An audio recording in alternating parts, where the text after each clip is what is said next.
Today on Drawbli. Ben is drawing gestures with the recall method. Hey, I'm Ben. And I'm Abby. And we're drawing together because art is better with friends. So click the subscribe button if you're new around here. And don't forget to check out our guidebook on daily drawing linked below. Abby, check out these cool gestures I'm doing. I saw some of them and they're so good. Oh my gosh. Alright, so I have done a lot of gesture drawing this week and some other stuff as well. So I have a lot to discuss here. So first off, I'm doing some stylized gestures, and I say stylized because I referenced some kind of like cartoony stylized characters for this. These are amazing. Thank you. I thought that this would be a good way to create me human. I thought this would be a good way to start, simply because it really helped me to focus on like big, kind of simple shapes. I love it. So that was very helpful for me, and it helped lead into what I did next. For gestures having been your kryptonite not so long ago, it is incredible to see how far you've come already. Oh, just wait. They get a lot worse. But then they get a little better. So hey. So amazing. So this is what I did next. I went to quickposes.com, a really great, helpful website. Would definitely recommend. So doing those stylized things was very helpful for when I shifted into kind of these more realistic. And I'm gonna be honest, I really struggled with these, and as I continue on, I do like 2 1-hour sessions of some gestures. The first one, it like slowly starts tipping downhill, and then the second session kind of tips further and further. Wow. Some good, some not so good. And mainly that comes from what I've decided are 2 different reasons, and that is the main one that I realized was that I shouldn't be using a timer. Each one of these I had a 3-minute timer for. And the second one was that I didn't, in general, really know what I was doing. I feel like for not knowing what you were doing, though, you were finding you're finding something, because these, I feel like you're really, really looking more into the spirit of gesture here. Like, I can just see it more with this, especially with like the movement and flow. I just draw shapes, but you're drawing like movement and form. Yeah, so what I'm really trying to... I did a bunch of research into gestures as well, Really? into their purpose, into what you should be trying to capture, what you should be trying to focus on, and a lot of it kind of boiled down to, if you want somebody to look at this and you want somebody to be able to make that pose and know like where the weight is, know like where the movement is, etc.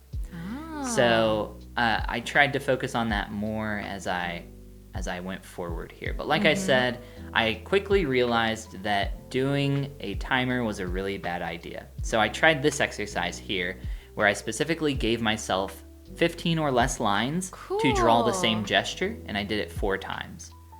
So there is the same gesture 4 times with 15 marks each. I want to try this so bad. So I was really trying to capture that in as simple of a way as I possibly could. And that really helped me. I did a lot of different things, including this next up, which is focusing on some mannequins to focus on simple forms. And I did this using the recall method while looking at an artwork from Mark Bernay. This is cool, Ben. You're doing the work this week. This is the work of becoming an artist. Like, you went to school. Yeah, I did a lot of different stuff this week. So I really felt like getting rid of the timer was a good idea, and I would highly recommend that for more people.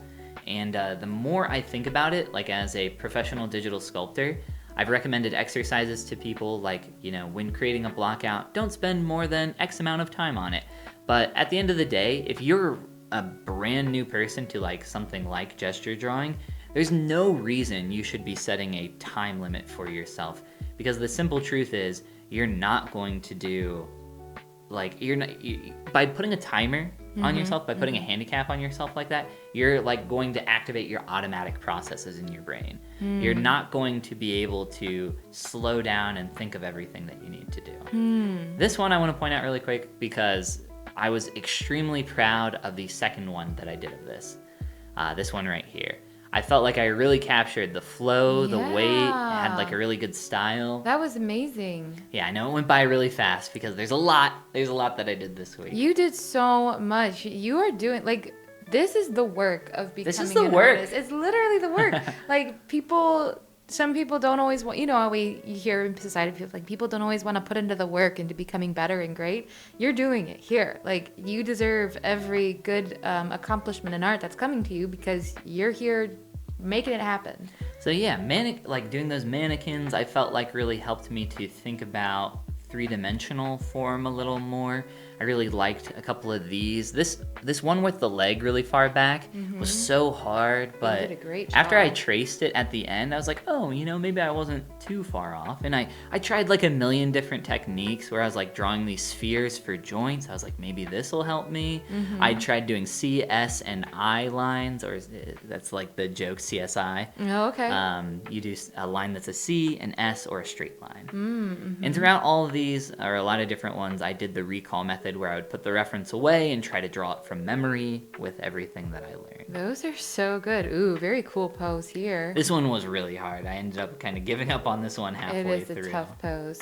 But so getting rid of the timer, very helpful. Also drawing the same figure multiple times was like insanely helpful. Highly recommend trying that.